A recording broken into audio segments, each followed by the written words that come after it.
ভোটের সকালে উত্তপ্ত ভাঙড়ের সাতুলিয়া যাদবপুর লোকসভা কেন্দ্রের ভগবানপুর অঞ্চলের সাতুলিয়া এলাকায় আইএসএফ সিপিআইএম কর্মী সমর্থকদের উপর হামলার অভিযোগ উঠল তৃণমূলের বিরুদ্ধে।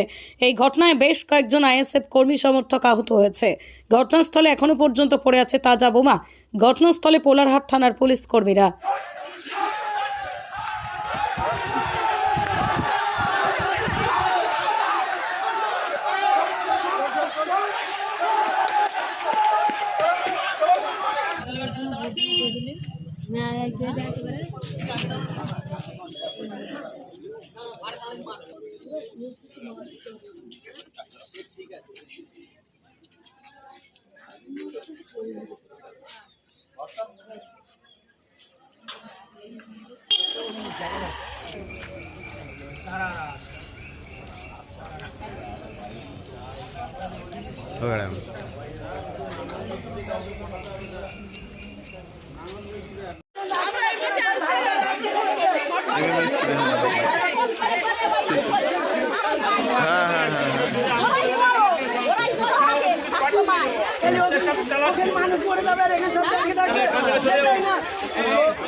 ফোন চলে আসছে তো ফোন চলে আসছে।